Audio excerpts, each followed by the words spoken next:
What's up, everybody, and welcome to the latest edition of the Jobber Knocker podcast. As always, is Nestlemania alongside for the ride is a man that looks a little red, a little drunk, and probably full of seafood. Back again is JC. I am back. I am back from Maine. But like I said, I'm only back for a week before I'm hopping on a jet heading west again. So, yeah, you guys get me for a week here to keep this little moron in line. But next week, this is great. Thanks. I mean, it's true. I Nestle, like I listen when I'm not here, and you're just like the wild, wild west out here. You get all, you just running roughshod, and you got Joe Stopper doing his AEW narrative. Between that and you, it's like, oh man, Joe did a great job, by the way, though, as always. Oh no, he did not do a great job as always. I thought he did. Listen. Joe did a serviceable job. He got a little out of hand. He had to have a slap on the wrist. Well, you need a major slap on the wrist, and we're going to be doing that once again, all episode again, Nestlemania, because, God, some of the stuff you say, it's like, what goes through your brain? A lot, actually. Thank you for it. But anyway, you know what? You're back, and you're back big, as we say in this program, so it's positive time. It's always in the shine. It's super hot fire time for JC. Let's light it off this fucking candle. Go, buddy, go. Yeah, and I'm starting to shine with a backstage segment, because Nestlemania, it hit me here. Down there, and that was the backstage promo with Cody Rhodes and Randy Orton, because Nestlemania, they are playing this perfectly. They are dangling that little carrot, and the minute you try to go for that little nibble, they pull it away because they're going to make us wait. But it's beautiful. I mean, anytime Cody and Randy are on screen for me, it's just like it hits me right here and right there, as I said. But just like, I love that they're slowly teasing this. They're slow. This isn't happening anytime soon, obviously, because we got a whole lot of bloodline nonsense, obviously, in the immediate. But I love this backstage segment so much, because these teases, like, this is the part of the Triple H era I've loved the most, is just like the long-term teases that we get. But you didn't like the ending of SmackDown? Oh, no, I was fine with the ending of SmackDown, because here's the thing. This is one thing I got to check you on right off the bat, Nestlemania, is I'm enjoying this the bootleg bloodline, or the new bloodline, whatever the hell you want to call them. I don't care. I think it is what it is. Obviously, when you go from Roman to like this, it's going to be different. But the one thing that I have a major problem with you and a lot of other people that I see on Twitter and stuff, it's like a year ago. And I know you've said this a million times. People clamoring, Solo, he's one of the next guys. He's amazing. I can't wait to see what they do when they unleash Solo. And now they've done it. And all you bitches do is bitch about it. Be like, yeah, he's not that good. No, this is the problem with wrestling fans, but you can't always get what you want, because you always complain. I want new stars. I want new stars. Oh, here's a new world heavyweight champion, Damian Priest. He fucking sucks. Get him off my TV. Oh, here's Solo Sikoa, a young stud, the future of the fucking bloodline family. No, he's not ready. He sucks. Get him out of here. Y'all a bunch of fucking crybabies, and you got to get over it, because look it. Solo, he's going to grow into this, man.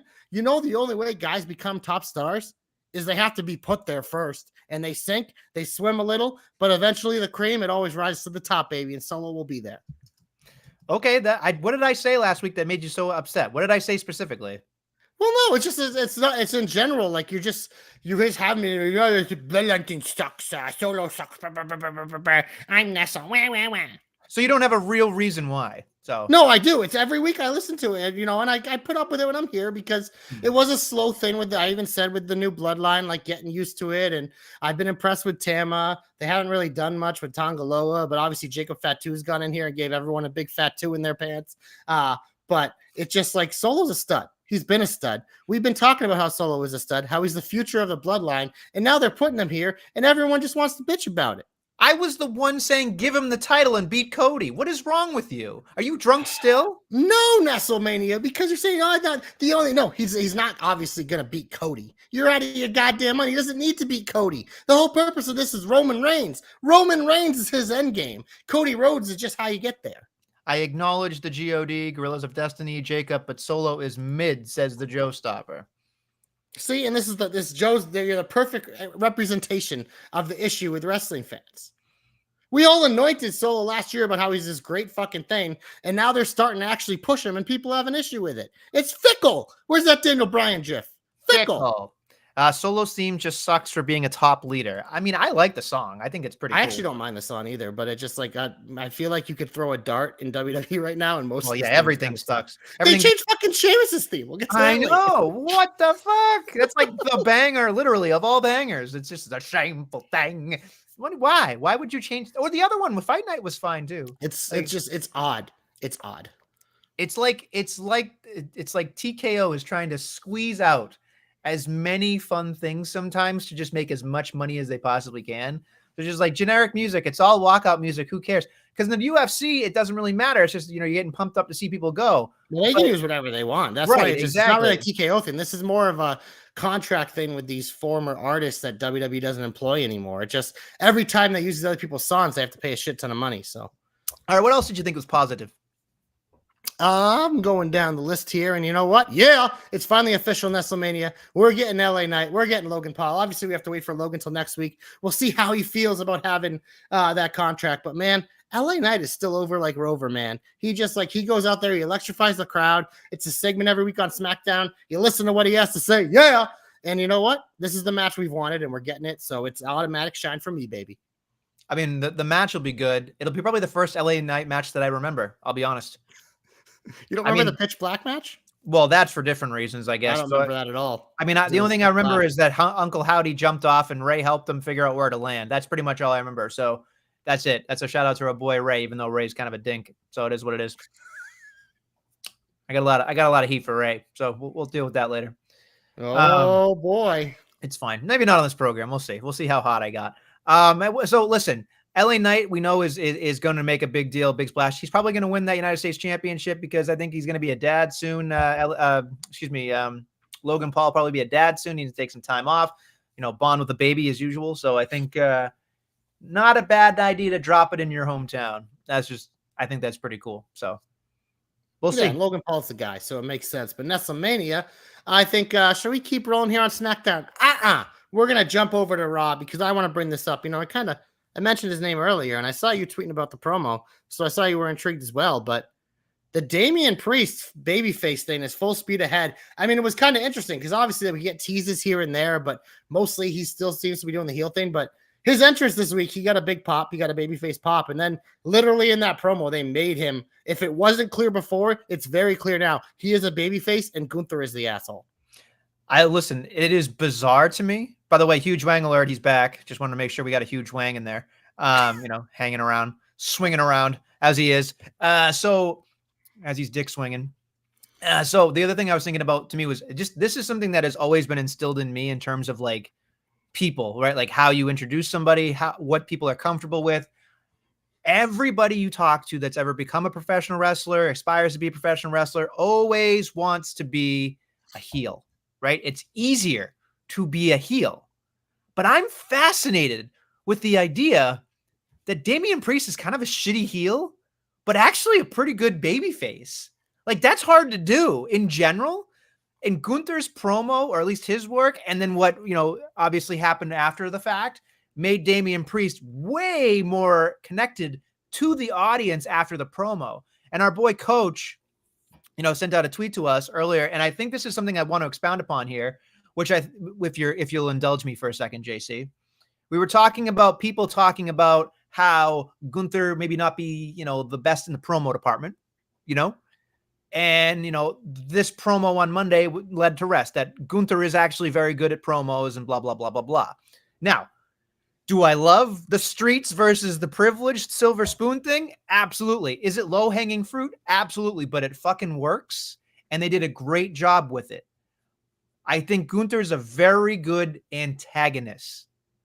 However, I will say this to Coach. I didn't get a chance to tweet it back to him, but it's a lot easier to be the bad guy in that scenario than it is to be the good guy in the scenario. I think Priest did a great job receiving what he got from him and then doing something with it, because he could have let that fall flat. So I think a lot of it is on the onus of Priest doing what he could do in that moment. But yes, it was nice for them to define roles. I would say this much. I will be more impressed with Gunther if he can make me believe on some level in his career, he can cut a babyface promo and the crowd's behind him, because that's going to be difficult, because we think we've come very far here in the world, but we still boo foreigners. Yeah, it's one of those things. When I look at Gunther, it's the same thing with like the Miz, and obviously he's done he's doing the babyface thing right now, but it's just like, yeah, there'll be a run at some point in his career, because it's just one of those things. Like, you have a guy that is that good.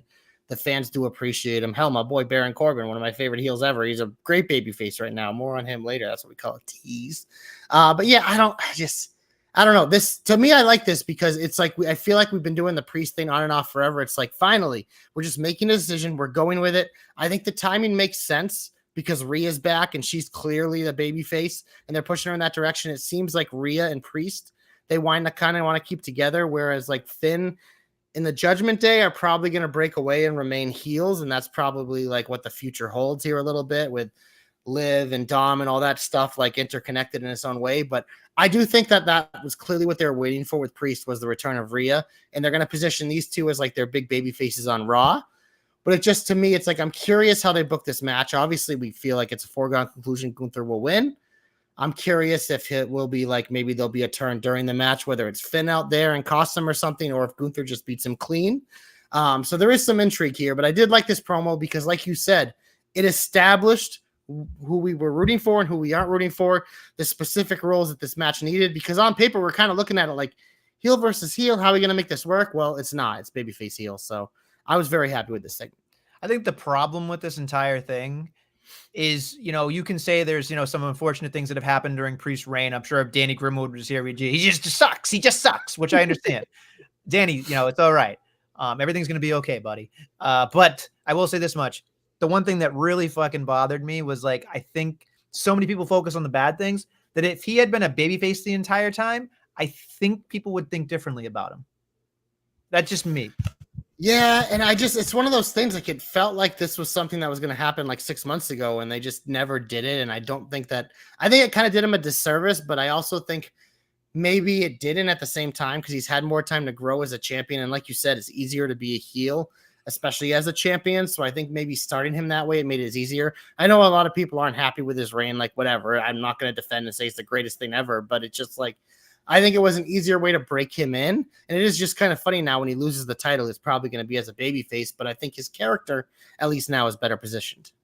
Our boy, Stoop is in the house, thinking that once he loses the title, Priest being the champion, he'll lose the title and then get beat down by the rest of Judgment Day. That's what he's predicting. So very likely that's probably going to happen. It could be just a questionable attempt or some gaga on the SummerSlam night, and then maybe on Monday Night Raw, there's a full beatdown as well. They can always push it to the next one. Triple H is not in a rush to do a lot of different things. Like he said, he's like, it's a never-ending story, so you don't blow it all at once.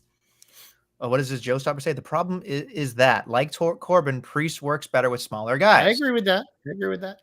So, I don't know. It's interesting to me. So since you brought it up, I assume some of this will be in the Shine, so we might as well talk it here. It's the name of our show this week, Mommy's Home.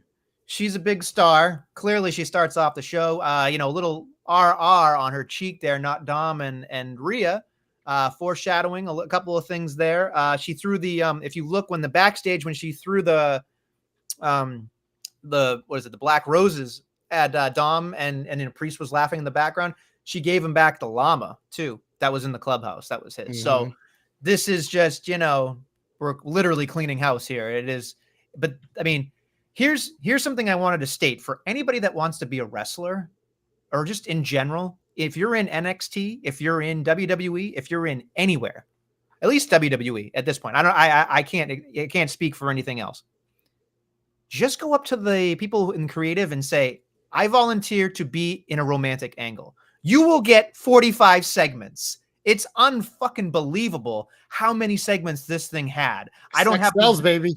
I'm telling you right now, if I could go back, if you really want me to, it feels like it was 10. It had to have been at least 10 connective things together, small things. This was Monday Night Promo, by the way. There were so many promos in here. I think that there were 20 or more promos on this It's ridiculous. It's not bad ridiculous. It's just he is cramming everybody, even remotely, putting on a wrestling tight. It is unreal to me. Everybody's got something. It's amazing. It is, and it's just that's the thing that I think of why Raw has gotten so much better is it's just everyone has a role, everyone gets a segment, everyone has a feud, everyone has a story. So it's just like it never feels like wasted time, like it kind of was before. It'd be like, oh, here's a throwaway match with people they're not investing in. It's like even when they do a match that might be like in a not a great spot, it's like, well, there's at least some sort of story or character there. But I mean, for me personally, I'm loving this Liv Dom stuff. It's so good. Now that Rhea's back, this is what we've been waiting for. Rhea Liv is what we've been building for. And man, I cannot wait for that match because it's all going to be about what does Dom do and who does he choose. But I think they kind of spoiled it on Monday, Nestlemania, because Liv says she has done everything in her revenge tour except for the final piece is defeating Rhea in a match for the championship. I think they spoiled it where she's going to get that. And it's probably going to be because of Dom picking her over Rhea. And that's how you keep this thing going. That's how you separate where Rhea and Priest go to their baby face where, I mean, I don't know if you remember this. I kind of got reminded of this, but do you remember when Liv was kind of in a little thing with Finn and AJ and they did a little too sweet? So there's a lot of history there with Finn and Liv. So it really feels like we're going to be getting that split at SummerSlam, but I'm excited for it. I think this is good stuff. We obviously had another mount going on Raw, which, the internet always loves. So everybody loves to go full mount. Yes. Because I'm gonna throw out a quote for you. You'll never know from what movie it is. Are you mounting her nightly or what? If anybody knows that, I will be shocked. Anyway, two things I wanted to say very quickly about this Judgment Day Liv Morgan and Rhea Ripley thing. The thing that crossed my mind, there were two theories out that I thought was wonderful. One was with the AJ and Finn thing and that whole thing with Liv. What if Finn Balor, like this whole time, has had this in his brain that he's going to fucking orchestrate for years? Finn Balor grabs his best friend, JD, from Ireland. He knows he's going to back him up. He's got Liv, right? Carlito will be middleman at this point, right? Not cool, bro. And then on the other side, it could break off into Dom and Rhea and Priest, and you could get 3-on-3 for a little bit. I don't know if we're going to see that, but it's interesting. I am curious with the Dom thing with how they do it because right now I feel like eventually he's just going to choose Liv and that's part of it. But it will be interesting because obviously he's going full on for Rhea, but it's compelling either way. No matter which way they do it, I think it works. So this storyline's working for me. They found a way. I feel like we talk about this once a month. Like we were so ready to be done with the Judgment Day like 8 months ago, but they found a way. Just keep it going. Carlito always gets his quips in, which makes it worth it for me alone. That's not cool. Yeah, just like he's so good. I love him. It's amazing to me that technically the Judgment Day has been at least, if you really want to counter it, I think it's like 2.5, almost 3 years. Yeah, because it started with the Edge stuff, and at WrestleMania. I mean, one of the first people they feuded with was Finn, which is funny. Right. So it's just one of those full circle things here that we have going on, where Finn just slowly getting rid of the two original members were with Edge, which was Rhea and Priest. So, it's been well done. I mean, Triple H has just been nails on this stuff. One other thing, this is an additional hope. Plus, I'm calling my shot. All right. You guys say I'm wrong about everything. This is something that should happen here, folks. Dom picks Liv. Liv is just going to go off on a tangent, beating tomato cans and whatever. What I want to see at a pay-per-view, preferably something maybe called, I don't know, Bad Blood. Rhea Ripley versus Dominic Mysterio. Mami versus Dommy. Yep. That would fucking sell like nobody's business. And I think both of them would want it. and it'd be a fun intergender match that if the male lost, we wouldn't say that it would the be a male bad. lost. I'm just saying, in most cases, there are very insecure men that do not want to wrestle women. In this case, it might even make Dom look better. Yeah, When I he mean, look at I'm all for this shit. Like, I believe we just had the anniversary of the end of days on Becky from Baron Corbin, and you know how hot and bothered that got me. So having an actual match with Rhea and Dom, yeah, sign me up. There you go. All right, moving on. Anything else in the Doctor of Positivity's back? Yes, you ready for this, Nestlemania? In honor of the Joe Stopper hosting the show last week, I'm going to AEW for some shine, baby, because Nestlemania, they gave me what I want. I'm wearing a shirt that says Super Hot Fire. And I don't know if you caught Will Ospreay's promo last Wednesday, but bruv, that was Super Hot Fire. This fucking guy is so fucking good. And MJF as a heel, so fucking good. AEW, like, it's about fucking time. You took your two best guys and you stuck them together. You put MJF back where he's supposed to be. This segment was fucking great. Like, MJF obviously wasn't there. He's on the TV, whatever. And they had the advertised match for this week, which we'll discuss at the end of the show. But I just like that Will Ospreay promo, which is like, this is why I love him. The guy just has that energy that you can't teach. It's just him. It's just him. It's not forced. It's not made up. It's just like, that's who he is. And that's why he's so fucking likable. I thought this thing was fucking phenomenal. And I will say, like, we're going to talk about after this, I want to talk about the end of the show as well, because I thought AEW, this was the best bookend they've had in a very, very long time. It's hard to not like Will Ospreay. I think across the board, if you showed a casual fan that's never seen it, you look at him in the ring, you're like, this guy's probably one of the best I've ever seen. And the things he says, you're just like, this guy is somebody that I would be hard pressed to find somebody that does. I mean, I'm sure I can find him on Twitter, but I'd be hard pressed to find somebody that doesn't like Will Ospreay if you met the person. When he talks, I'm just like, I want to go out to eat with this guy. Like, he seems like a fucking blast. So I just want to see what he does next. I still don't think that's match. We'll talk more about it, but I have my perils about this match happening on Wednesday. Oh, absolutely. It's we're in for some good guy, and there's also a third person involved in the feud, so he'll probably run back too. So it's a whole mess of thing. But Nestlemania at the end of the show, Mariah May wins the Owen Hart Cup, which means she's challenging Toni Storm, and they didn't waste any fucking time. She literally grabbed that fucking thing and boom, and look out for the shoe. I wish I had a prop. Damn it. You know, you peg me as someone that would have women's shoes. I don't have women's shoes, but if I could have a shoe and you wouldn't be able to tell what a shoe was, if it went flying by my head. Everybody, just so you know, JC's a big guy, loves feet. Do not love feet. That Loves is the feet. falsest. You said a lot of false things on this program. This is by far the falsest thing. Cody If you Rhodes put taught your me how to fucking lie. bare foot anywhere near me, expect it to be snapped off. He loves feet, folks. Loves feet. No, opposite. So if you find a woman, Socks for life, baby. I may be naked, but I'm still wearing socks. Fun fact. And that's a moment we're never going to get back. All right. Anyway, so Mariah May, listen, Mariah May, I'm going to go out on a limb here and say this. Mariah May and Toni Storm at the end of that thing, I think that was the best ending in AEW history. Bar none. Bar none. And here's why. AEW doesn't have enough firsts. AEW doesn't have enough shock value in terms of something that we've never seen before. We have not seen a woman bleed on WWE TV like that. Ever. I think this moment could potentially stand the test of time if it's done correctly after the fact. I will say this much. I don't care. I love Swerve. I think Swerve's presented as a shitty fucking world champion, but he's fucking awesome in the ring, and he should be presented as like the end all be all, and he's not. I say fuck it. Mariah May, Toni Storm, give him the main event at All In. Let's do it. Let's 0% chance. No balls on their end, though. No fucking balls, because there's too many men that'll be like, I deserve it. They don't deserve it. These two women deserve to be the main event of All In. They have the best story for the last year and change. They have worked their asses off. That's literally, you could argue that Toni Storm has been the best, most consistent champion across the board.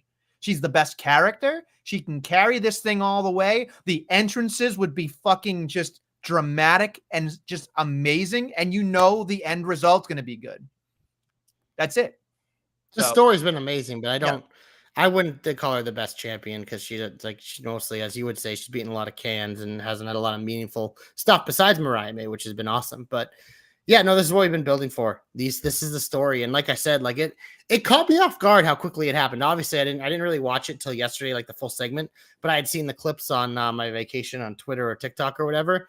But like, I didn't realize how it was like literally immediately. Like they got to the thing and it was just like boom. There was no little tease or ball tickling. It was just like boom, beat down, bloody, and Mariah they got the money shot of her with like the far away, like look in her eyes with the blood going down her face and all that stuff. Like, so well done. Absolutely well done. In terms of the best ending to a Dynamite ever, I'd have to think about it because they've definitely had some good ones before, including they had one this year, Nestlemania, which was Jungle Jackass taking out Tony Khan, which I absolutely loved. But the dumbest fucking thing ever. Oh, it was so good. So good. But I don't know. That's something with a deeper thing. But no, in terms of the main eventing, absolutely no chance. AEW barely respects women at all anyways. And they haven't respected this title for a while. In fact, like the Mercedes matches have been more in like the main event women's spots than this match. But I would have them maybe kick off the show. I think it'd be a good way to get the crowd hot right away and maybe have a cool moment, especially if Mariah's going to go over right off the rip, as opposed to them kind of getting buried like either in between a potential Ospreay match and then a main event if it's going to be Swerve Bryan or whatever, depending how they do it. So I am curious to see how it plays out. But like I will say this, like the card's shaping up pretty well. Like I'm interested. Like overall, I think they're doing a good job. And it's nice to see because we've been so critical of AEW, but it feels like they're finally starting to figure some things out. Since you mentioned her name, and we're in the AEW category, I guess, right now, so we'll keep it going. Mercedes gave somebody a rub, and now that person is now working for the WWE. I'm curious your thoughts on this entire thing because I have my own thoughts, but Stephanie Vacker is now a part of the WWE, and in what seems like a 9-10 day span, she went from doing one thing with Mercedes and went, nah, brah, going to fucking WWE because she knows where the fucking bread is buttered. So what did say you? And that's been her dream. And honestly, I think it's awesome. And this is the advantage of like someone like that getting to work with someone like Mercedes. Like Stephanie Vacker is clearly very good, but we would have never known. And like that, like in terms of like how much she blew up after that match, if it isn't for stars like this, and this is how why you hire big names, especially if you're like AEW, because it makes everything feel bigger and you can use it even because Mercedes is polarizing. There are people who absolutely love her. There are people who absolutely can't stand her, but either way, like she gets attention. But in terms of Stephanie Vacker, like she had an all-time performance in the right spot, got noticed and caught the attention of a lot of people. And boom, instantly, like you said, like 10 days, living out her dream already performed WWE, wrestled my girl Isla Dawn in Mexico City or wherever they were. So I think it's pretty cool and good for her. It's hilarious though. Like it's that Tony Khan's kind of got to be sitting there like, what the fuck? But it's great. It's like, I'm happy for her. You want the best talent to get a chance to shine. And so a lot of the times when you have young, newer talent, you put them against a top star to give them that rub early on and let them, kind of get noticed because people are watching a Mercedes match. So you put her in there. Now people see Stephanie Vacker and now she has a large fan base as well. Something I want to bring up very quickly about the Stephanie Vacker thing that was fine. I was excited to see. I couldn't believe that she got signed that quickly. I mean, whatever. So we try not to read on the dirties here, but I do think this is important for me. At least want to bring up. Sounds like Tony's butt hurt. It sounds like NJ, New Japan's butt hurt. CML's butt hurt. Literally like 3 or 4 different places are butt hurt that she backed out or she didn't sign or whatever have you. And like you said, she wanted to go to the WWE. It was her dream to go there. So kudos to her.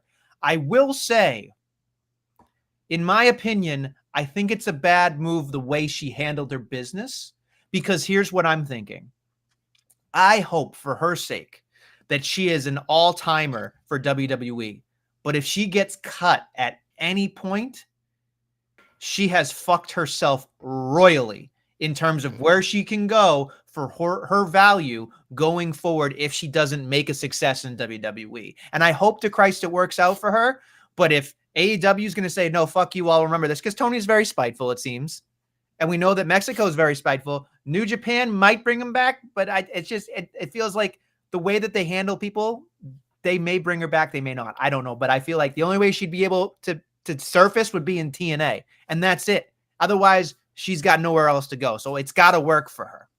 I'll say this: if you're fucking good enough, it doesn't matter. Because how many times in wrestling have we seen it be like, "Oh, this person's never gonna whatever"? It's like we just fucking had one. CM Punk's back in WWE. We thought we'd never see the day. We thought he burned every bridge the way he handled it. But if you're fucking good enough, it doesn't matter. So, and she clearly has all the tools. We'll see how she develops. But you know, it is what it is, man. And I never have an issue with someone doing this because a company isn't going to hesitate to cut you if they have to cut you. So if you have an opportunity to go chase your dream, you should be able to do the same thing without consequence. So it's just one of those things like, yeah, of course, Tony should be butthurt. It was someone that he gave an opportunity to put on a big show and she jumped at a different opportunity. It is what it is, but it's just like, it's business. It works both ways. It's nice to see a performer have a say in the matter as opposed to a company just, you know, cutting people willy-nilly. Well said. If the Forbidden Door was more like a cruiserweight classic type of introduction to American mainstream, more power to Khan for trying. I mean, I don't disagree with you, Joe, but I think that Tony Khan just kind of screwed the pooch. I think Tony Khan is more interested in signing all these big names that are retired or on their last legs, last nine, as we say, in WWE, or just random people that don't fucking matter and overvalue them. I think if we've looked, Triple H is really going to the youth movement a lot with NXT, especially. HBK has got that factory, baby. He's like fucking Willy Wonka. He don't fucking need shit. Best booker alive. But I will say this in terms of Tony Khan, like he has taken the opportunity if he like brings someone along and the fans really like him, he eventually gets them there, or he continues to book them and work with the promotions. So this was just one that like this person really wanted to go to WWE, and I don't think he had a chance. And the minute that became an option, like that's what she was doing. So I mean, it's interesting. It's always interesting when stuff like this happens. But for me, I think this is the beauty of having AEW and WWE and all this competition is like the best stars get a chance to eventually shine and they get to chase an opportunity. And I think that's cool. Anything else popular in the mind of JC? Meat match of the week, Sheamus Bronson Reed. A lot of fun, but we can go to the heat. Get him off my TV. Get him off my TV. Get him off my TV. Look, there's a lot we could talk about. I'm going to go to SmackDown very quickly. It is what it is. It's something about this weird back and forth with, you know, Tiffy and Bailey and Nia, and I get what they're trying to do, but it just feels kind of weird. It's something about Bailey. It just feels weird. It's definitely feeling off for me. I appreciate that they're finally putting her in a perspective of like putting her front and center. It just feels like a little too late with this title reign, which is a bummer because I feel like she's getting cashed in on or she's losing a SummerSlam. So I feel like she'll just go back to doing whatever. So it's kind of a head scratcher for me. And then like the Mia Yim stuff or the Michin stuff is just like, okay, you're basically telling me not to care about this. So it is what it is. I don't know. Yeah, it's not doing a lot for me either. Like obviously we know the end game. They're gonna keep teasing it where Tiffany's likely gonna cash in on Nia or cost Nia or whatever. But it's just like, yeah, like even though Bailey is more front and center, it still feels like she's kind of the background because it's all about Tiffy time. You saw even in the promo, it's very mixed reception for Bailey. But I think part of it, the problem is they relied so much on Bailey breaking away from Damage Control and just being a babyface that they've never really fleshed out the character more. So it's just kind of like, yeah, she broke away from Damage Control. She won the title. Woohoo. But it's just like, there's been no evolution to her and nothing really. It's just like, oh yeah, I'm friends with Naomi. I'm friends with this. Like, yeah. But it's just like, there's been no extra layers. So it's been kind of disappointing. Now we're at the point where it's just like, you have these strong characters on the other side of Nia, really good heel, and then Tiffy, who's just like this young prodigy coming up like alongside as a sidekick, and they're just going to overshadow Bailey. It is what it is. So it is. Yeah, it's not really working for me yet either. Even though I'm okay with the end game, it's just like I think it's going to be a struggle to get there. Blair Davenport appeared, had a promo, lost to Naomi, and then had a back.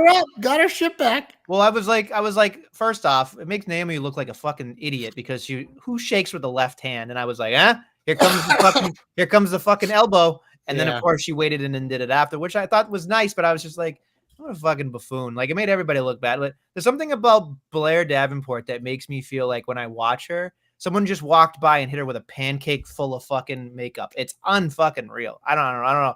It's just like she looks like a rodeo clown to me. I don't know what it is. So it is. Yeah, I mean, I've never been the biggest Blair Davenport fan. There's always been something missing there for me, but it's someone that like towards the end of NXT UK and then we saw in NXT, like she's always just kind of been a push, and apparently like they've been high on her. I don't know. It's not all there for me yet, but I like still like trying with her. It's nice to see her getting TV time and working with someone like Naomi because some of the NXT call-ups like aren't really getting much time, and it's nice to see her at least like she's gonna get an opportunity. So we'll see. We'll see if she has it, she has it. If she doesn't, she doesn't. Then we have the party girls and Lyra and all that mess, and it is what it is. But Lyra dancing to their theme though, come on, that was awesome. I'm not gonna say it, but like I'm starting to like enjoy it and like Lyra a little bit, and I'm just like, why? I don't feel good. I can't. It happened to me at the end of her NXT run, and I just like, it was always kind of. I'm just like, I don't get it, but it's just like there's something about her. Yeah, it's a very likable thing that I don't. I just love how at the end of last episode you curse the fuck out of her, and instantly this week she's a cheerleader for a fucking tag team and going to be in a 6-woman feud. You did this to her, Nestlemania. You did this instantly. It's unbelievable. The thing you hate the most, 6-person feud. I know, right in there. Couldn't help myself, you know. Oh, I told her she has the possibility of being the best women's wrestler ever, and then there it is, just fucking saddle her with the fucking club girls.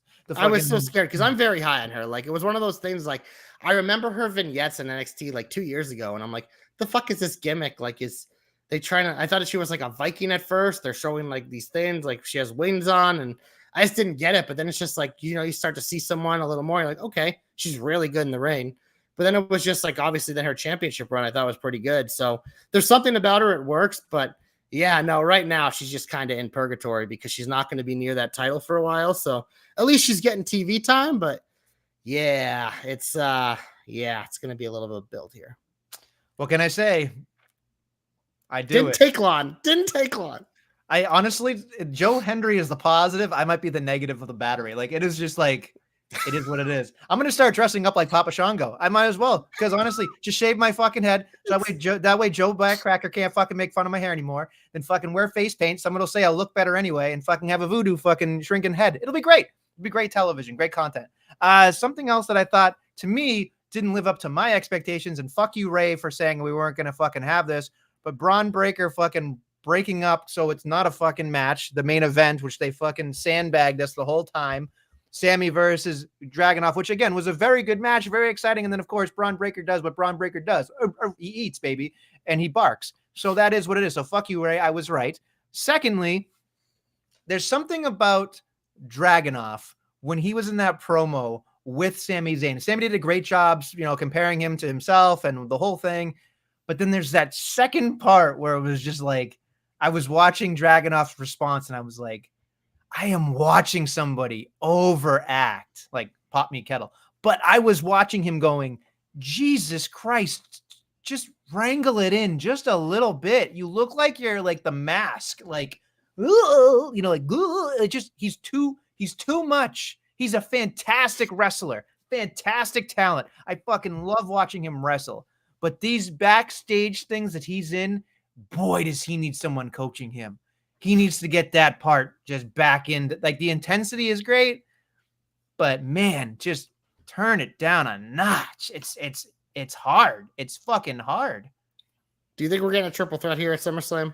Oh yeah, absolutely. It's a way to get the belt off Sammy, I would imagine. That'll be a great fucking match too. Oh my God, just the insaneness of Braun, the insaneness of Dragunov, the insaneness of Sammy. Like that has show stealer written all over it. And sorry, Dom, Braun will be the champ. I mean, it's inevitable, right? It has to happen soon. It's time. Give him that mid-card title run. So this time next year, he's in the main event fighting for world titles. Like that's how it works. Hey, yeah. I don't think there's anything else that's super, super bad. We can get hopeful if you like. I do. There was one thing. I'm sorry. I did want to say one more thing. Yeah. Because this is just proof. Since you guys gave me shit. We had this random Sonya and the bitches tag team match that happened. And then Sonya versus Zelina Vega. Jobber alert, 2 minutes or less. They wrote her off with an injury, bro. She's a fucking can. They had to have Shayna cheat. Oh my God. Can. They presented her. They presented her. They gave her that promo talking about she's going back to the title. Yeah, then Shayna fucking ripped her arm off like at the beginning of the match because they're cheating. That's what they do. She doesn't need to be on TV. She's a can. Oh my God, you're embarrassing. You're embarrassing. I hope she beats you up. What's she gonna do? Hit me with her flip flop? Give me a fucking break. Now you're just being racist to Puerto Rican culture. She fucking had the flip flop in her promo. That's what her fucking object is. Yeah, it's part of the culture, bro. She gonna fucking hit me? Great, whatever.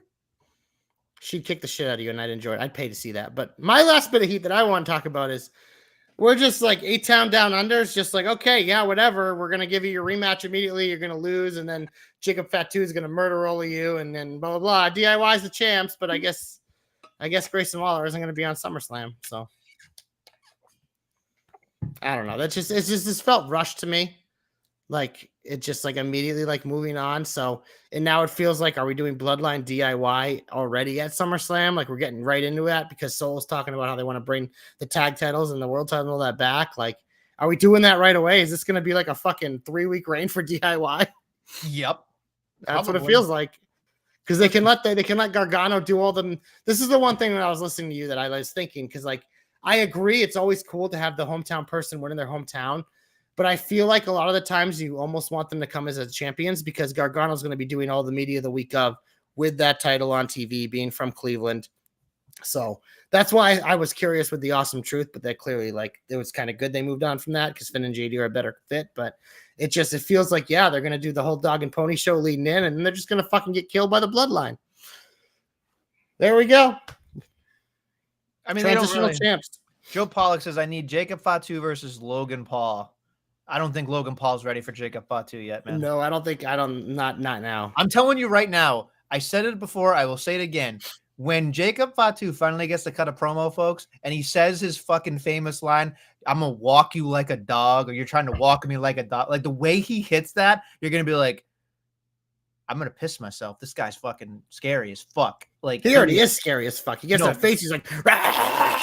It's just like the way he says that line. I'm telling you right now, Jesus Christ, there's a reason why he's not talking. There's a reason why the minute he talks, the minute he starts fucking cutting a promo, you're going to be like, yep, give me my Marge, get in the fucking minivan, get the kids. We're going to the fucking Worcester Centrum. People are going to fucking go see this guy. They're booking him carbon copy as Solo. It's like Solo, I feel like didn't talk for a year and a half. He was just Roman Reigns' brooding guy. And now Fatu's more of like a crazy enforcer. So it's literally like it's going to be interesting when Roman comes back, how all these new pieces fit with the old pieces. And I think that's the coolest part of that I'm looking forward to. All right. Well, shall we get hopeful then? Glorious. You're my only hope. We didn't talk about it, but I feel like this is just going to continue to be my thing because the Wyatt Six and it makes me feel like detective. I'm not going to hit the music. I'm curious, JC, before I get into my hope, what you thought of the Bo Dallas Gable interaction, as well as the Eric Rowan thing. We can do those as two different parts, but I am curious. This stuff is always hard for me because I'm always like wait and see. Because it's just it's interesting because we obviously have. I love Bo Dallas, so it's cool to see him, and he obviously did a great job in this promo, just being like the psycho. We've seen Bray do the same thing, where it's just like no matter how much damage he takes, it doesn't matter. Like he's fucking insane, and that's kind of what they were going for. And obviously they involved the Creeds this week too. So now I'm like, oh man, Nestle's not going to get his wish because they're definitely wrestling. They're fighting of some kind. But yeah, I mean, it's interesting. I'm curious how it plays out because now we have two on-screen characters for Bo, as Uncle Howdy and as Bo. And then now, like you mentioned, like Eric Rowan, they kind of peeled back the mask there too. So now we have those two back and forth characters. So I'm interested to see if that. Maybe this is how they have them wrestle, is that if Bo Dallas is going to wrestle, he's Bo Dallas. When he's doing all the other bullshit, he's Uncle Howdy. I don't know how I feel about it, but for now, it at least has my attention. But I still have the same worry with this, where it's just like, at some point, they're going to fucking make a big mistake, and it's going to be a mess. And I hope people just don't write it off right away, because obviously these people are putting a lot of time into this, but so far, so good, I guess. But it's hard for me to really have full reactions because they do a good job of giving you a little bit, but not a lot. So you don't really have a lot to chew on. But obviously the Rowan thing was phenomenal. Like that was really good. I was going to ask because in my head, I was like, who knew Rowan had that in him? I mean, obviously it didn't feel like he was acting there. It felt like he was actually felt like a human. Yeah. Which, the man has an extensive IQ. I think he's got like one of the top IQs in like I don't know, fucking world. Like, he's a very smart human being, but he never comes off as like a menacing person. He just kind of seems like the fucking like backwoods, fucking Texas Chainsaw kind of fucking brother guy, like he's not the fucking main person. So when I look at him and I saw him get really close, they got really close in on that stuff. I really, really, really loved it. And I was just like, it was so heartfelt when he talked about losing, Brody and then losing Bray. And you're just like, and I'm Rowan, who's going to care about me? I was just like, oh, Jesus, like, what a fucking line. And I don't think he was fed much. He just kind of spoke. It felt like, anyway, for me. So I am curious. Again, my hope here, and Guthrie can fucking talk about whatever the fuck Guthrie wants to talk about. I do not want them to wrestle in a match. Cinematic matches, perfectly fine for me. Totally feels like it works with the gimmick, and it's fine. You can do some gaga and all the shit they did in the fucking ring with, Gable saying all that shit. But I don't want to see them wrestle in a ring, because here's what I will say. I'm going to be hard pressed. And I know what they're trying to do. They're trying to make all of these people sympathetic figures for the crowd to connect with them because there's a connection to Bray Wyatt. It's smart. I understand that portion of it. But then the bell has to fucking ring. And I don't think any of these people, with the exception of Joe Gacy, are going to fucking wow me. And I'm not saying that they're not good. They're very good at what they do when it's other shit. But if I have to see a 6-man tag with this nonsense, I don't know if I'm going to be okay with it, because I'm never going to believe, and maybe I'll be wrong because normally I am, but I'm never going to believe watching Eric Rowan, Dexter Lumis, and fucking maybe Bo Dallas. I'll exclude Gacy because I have a really good feeling about Gacy because of NXT. But watching those three up against a bloodline, how am I supposed to take them fucking seriously? You can't. You can't. You can't. Name somebody that, like, it's just like, it bothers me because cinematic is going to help them. It's going to help them. So my hope still is the same here, in that we're going to continue to slow play this, but I am going to be interested to see if they go about it. I feel like Nikki's going to be the key here. I feel like Nikki is definitely going to be something, because they didn't show her unmasked yet, and it seems like we're going to get everybody, but I'd be shocked to see if Dexter Lumis had one. Like, Joe Gacy, we know, can cut an awesome promo. We know Nikki's a good, character actor, but I'm curious to see what happens with Lumis and Nikki, because those to me are the iffy parts of this entire thing. Yeah, I tend to agree. And the fact that we got Rowan this week makes me think we're going to eventually get all of them. So I don't know. I'm still in wait and see mode, because look at this. This isn't always going to be my favorite part of the show, but it's at least something that I'm interested in. I'm always going to give it a chance, but I don't know. There are going to be chances where it's hard for me to get into it. So, but so far so good. But I do still have all the same concerns. I don't know if I really had a hope in there, but it's you did. You don't want them to wrestle, but I think the fact that the Creeds are now with Gable, it's like you got 3 fucking collegiate wrestlers. It's gonna be hard for them. But for me, this is the part that I think you could do, and I think people that like movies would attest to this. Gable and the fucking Creeds kind of look like that, that we're pompous and fucking college bound and fucking we're the fucking guys. We're the fucking, dumbass fucking like strength and conditioning people. And then there's the fucking, the crazy people. Like, that is a cinematic thing that you can continue with. And I think we know that the Creeds are freaks of nature in the ring, but that's not gonna mesh with the Wyatt Six. It's just not gonna work. Yeah. Like, the Wyatt Six needs to be protected in order to be something. I agree. But if you expose them with the wrestlers, which are the Creeds and Gable, then you've ruined the gimmick. So it is what it is. Yeah, I ain't got much more on this, so I'll go to my hope Nestlemania. And you know what? We got some burning of the ships this week on SmackDown, and you know how I feel about Baron Corbin. That's my guy, always has been. Teaming with your former guy that you once cursed, Apollo Crews, taking on the Legatos, or I think it was Legatos, right? Yeah. They're obviously entrenched in a little feud there, but just watching Baron Corbin, watching his entrance, watching him actually be a successful babyface, I'm like, man, I really need a world title out of him at some point. I really do. And that's obviously not going to be my hope, because I think it's going to be hard for him to get there. But Another thing dawned in my head. I'm like, man, Corbin is a really good babyface. And he's someone that really works well with everyone.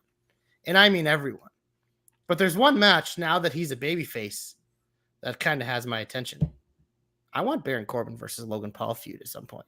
Because I think Baron Corbin's the type of guy, like an LA Knight, like a Miz, like that we've gone over, like these like big time characters that have a lot of range that work so well with a guy like Logan Paul and can really be a good feud. And when you look at Logan Paul, you can't just have him feud with anyone. It's always got to be like a big personality or a big star, especially at this point in his career. And I'm like, I think Corbin could be that guy. And maybe that's the platform that vaults Corbin back towards the main event eventually. So that's essentially my hope. Is it's obviously not going to be immediate because Logan Paul, like you said, when he loses to LA Knight, it's going to go away for a while, but he'll be back at some point. And Corbin would be one of those guys at the top of my list for him to work with. So hopefully you can kind of work Corbin back into SmackDown, get him some W's under, get the crowd like continue to be acclimated with him because clearly people love him and want to cheer him. His theme song's fucking awesome. So that's my hope. My boy Baron Corbin. Hashtag JC knows. Hashtag JC's hopes come true. Put him across from Logan Paul someday. Let's do it. All right. I don't hate that. And plus, the notoriety will make Baron Corbin a household name. So that's exactly. Yeah, and that's the end game. Yeah, and I think that's wonderful. Let's move on to our comeback. Don't call it a comeback. I'm going to give my comeback to not just one person, but a whole series of things that are happening here.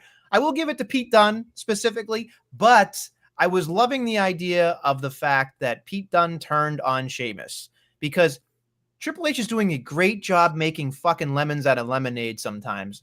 And the fact that Tyler Bate is gone, unfortunately. Big ups. Hope you get a quick recovery there, pal. He's gone. They didn't just fucking shelf Pete Dunne. They fucking just threw him in and thrusted him in with the Sheamus thing. And I went, that's what I love.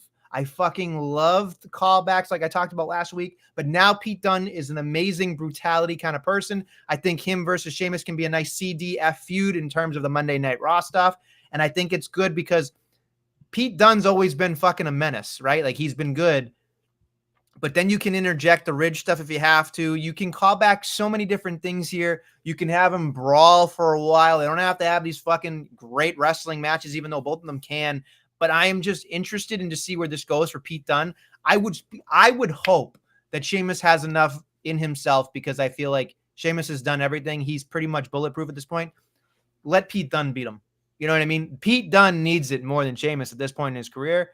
I think it's wonderful. I'm looking forward to this. At the bottom of the hour, I always get fatigue. This has me interested, has my peepers popped, as JC would say. Yeah, and they clearly had unfinished business because the Brawling Brutes just kind of dissolved like whatever. And we saw Pete Dunne kind of getting to Ridge's face in NXT already, being like, you said you were doing this and now you're back with the group, whatever. So now it's nice to see him kind of giving those receipts to Sheamus as well because, like you said, it's an easy story. Injuries happen, so plug and play, boom, ready, and just like boom, keep the stories going. So I'm interested as well. Should we get to the big old finish? Oh no, I have to do my comeback, dude. Come on. But you know why? Take a fucking week off. That's why. No, because I want people to earn it because they want it so bad. They want it so bad. You give them little teases, but Nestlemania. I believe in Joe Hendry. I believe in Joe Hendry. Wave you. I'm not going to sing that part because it's too high, but I'm going to be waving my arms because Nestlemania, this fucking guy, this gimmick was made for me. Like this guy, it's just so fucking silly, but it's fucking perfect. And watching this motherfucker wrestle, because I'd never seen him wrestle, I was like, he has the most generic moveset possible, and that's perfect. That's what it has to be. He literally is a creative wrestler that gave himself the blonde hair and just fucking smiles and claps and like this theme song, just like telling the audience exactly what to do.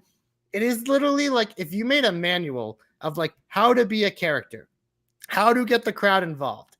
Like it'd be the Joe Hendry gimmick, but it just works so well. And that fucking pop he got in NXT last week when he was Trick's partner. Oh, baby. It's exciting, man.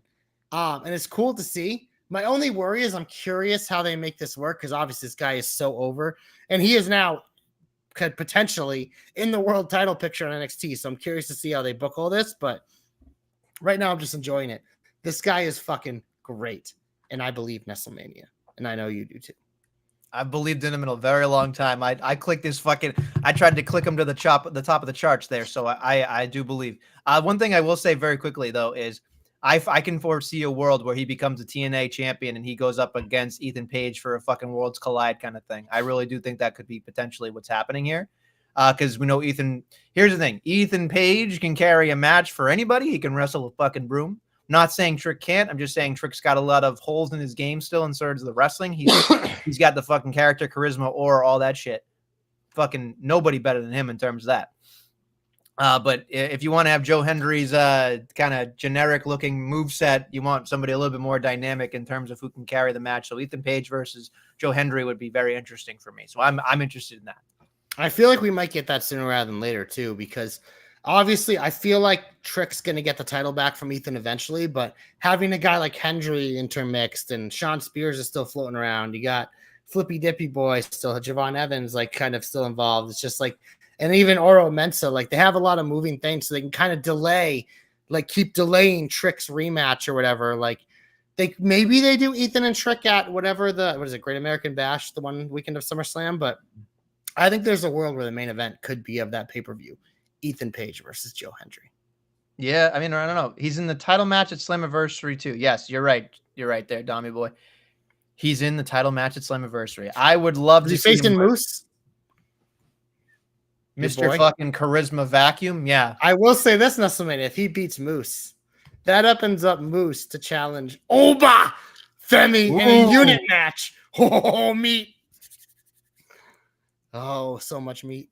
Moose has already been tweeting about it too, so I have a feeling this is going to happen at some point. Every time I see Obafemi, I'm like, he's everything I've ever wanted to be. Like, he is just like, there's nothing that guy can't do. I am convinced. Amazing. He's so fucking... And he's got like 14 to 20 matches under his belt. It's unfuck. The minute he unlocks the psychology of wrestling, it'll be a fucking... It's done. Brock Lesnar better be thankful that he ain't coming back. Because I mean, at some point, if I get Oba, I mean that's a WrestleMania main event. Like Jesus Christ, Vince McMahon, if he had seen Obafemi, would have given him the championship already. I mean, he literally like the way he booked Omos, like is how he'd want to book this guy, but like to a millionth degree because Obafemi is actually a fucking incredible in the ring. So. Already, the fact that he peats at Wesley and props for Wesley and the Rascals. I almost gave them my fucking comeback because I teared up a little bit when that I was saw cool. that. Yeah, but man, Obafemi is just. You want to talk about an albatross? You want to talk about a fucking one of one? I mean, that is a one of one human being for sure. So, man, Jesus Christ! All right, you want to get the big old finish? Big old finish, Nestlemania. We will start out on a smackdown. Logan Paul is live and will likely answer. The LA Knight thing because LA Knight has signed the contract. But we also, Nestlemania, we have a banner alert. Andrade versus Carmelo Hayes. I am excited to watch this one.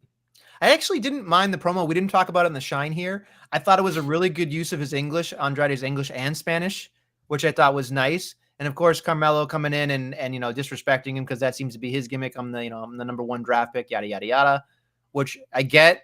But like you said, this can be a good match. I hope there comes to be some I can't even talk. Some what's the word I'm looking for? Repercussions or some type of solution. So like something matters out of this match because I feel like there's no stakes. It'll be a good match and I'll enjoy it. But I want to see something come out of this. That's both of these guys need the mid-card title to be more readily available, and it being on LA Knight, like LA Knight Melo's a definite feud down the line, and you could obviously do LA Knight Andrade as well. So them just kind of having a good match right now, I think is okay. But yeah, no, I do think these are two guys that you want to keep present on the TV because they're guys who matter in that mid-card for sure. Okay. We go to Raw, Nestlemania. We have a 6-person tag. I know you're excited for this. The Final Testament taking on Xavier Wood and what's left of the alphas of Otis and Tozawa.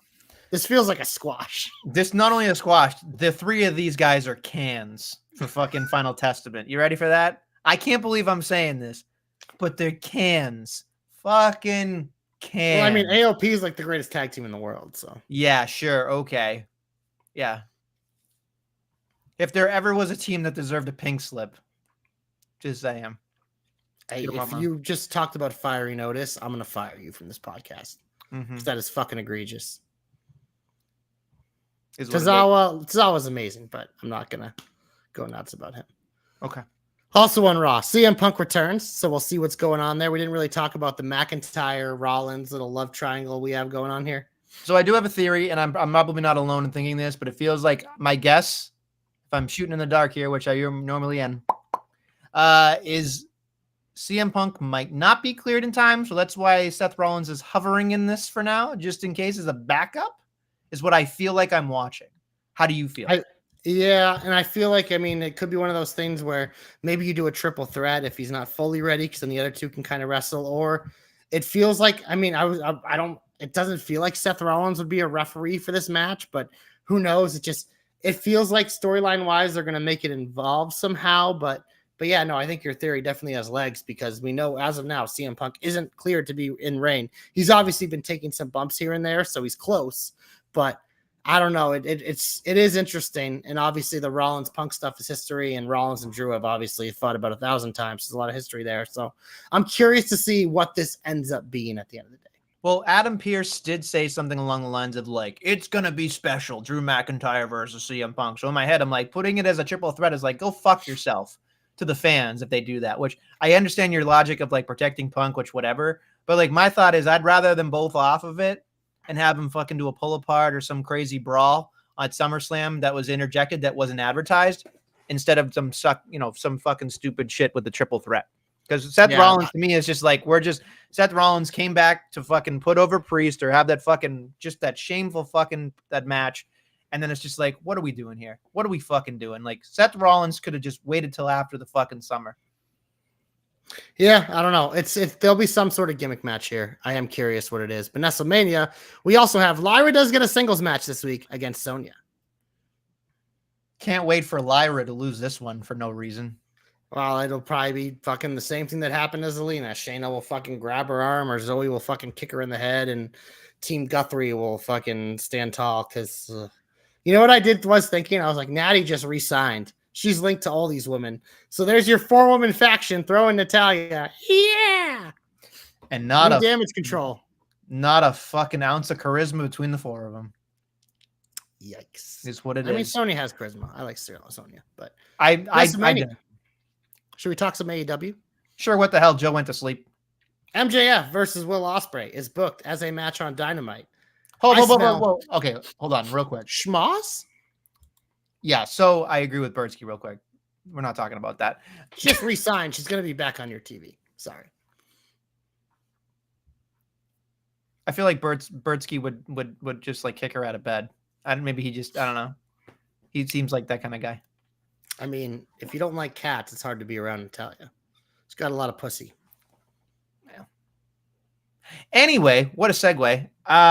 AEW, do they give this away on free TV? I say no, because it has to be the lead up to fucking something for All In here. No? MJF finds a way to get out of this match, or as it's about to start, Daniel Garcia returns and attacks him. It's like there's so many outs here. They're going to pick one, but it's just like, yeah, you're not giving this away. But I am also interested to see how this plays out on All In, because Daniel Garcia is the guy who got beaten up by MJF. Do they save his return for All In, and then maybe that's who MJF faces at All Out or whatever? But it's just like, I feel like at All In, you want on that marquee, you want Ospreay and MJF, because it's your best baby face and your best heel. Sorry, Swerve. Sorry, Danielson. I think for me, I look at it like, as much as I love Danny Garcia, I think they're pumping his tires too much right now. Like, to me, as a viewer, he hasn't done enough to get the praise. He's lost like 30,000 title matches for mid-card titles. Yeah. I don't think he's struggled, sure, but I don't sense the connection as a fan yet. And maybe that's just me, because I'm hard on trying to get that connection. But like, I want to see him succeed. I just don't think they've done a good job. It seems very convoluted the way this whole thing is rolled out. So I feel like he's caught in the crossfires of a match that should be the main event of All In. No, I agree. And it's my problem with, I really like Daniel Garcia. I'm high on him, but the way they booked him, it's just like they've built him up like it's going to be a moment and then not had the moment about 7 times. It's like The Boy Who Cried Wolf. It's like, whatever. Like, it's just one of those things where it's just like, I don't believe you. I just don't. Sorry. Okay. Next up, we have Mariah May speaking. We discussed that earlier. We also have a TBS championship match between Mercedes Moné and Nyla Rose. Fucking can. Sorry. One of the first ever AEW Women's Champions, Nestle, calling a can. Can. This is just she gets a win. We go, Britt Baker comes exactly. out That's what a can is. It's fine. It'll probably be like a 15-minute match, so it ain't gonna be no can bullshit. Not everyone's a can, Adam. You're a goddamn can. You're the can of this program. Can, to me, is a foregone conclusion. She's a can. Well, I'll give you this one, next one. The person I'm about to mention is definitely a can. Okada takes on Swerve. Wow, you're calling Okada a can? AEW Okada's a can. What does he do besides make weird fucking jokes backstage? And add bitch afterwards, right? And have the fucking dumbest fucking title in the company.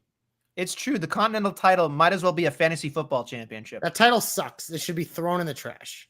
I really hope it is, as a matter of fact. I think they just love the idea of all these EVP and nonsense elite stuff holding championships, which, whatever, it is what it is. Give them the international title. That's a real title.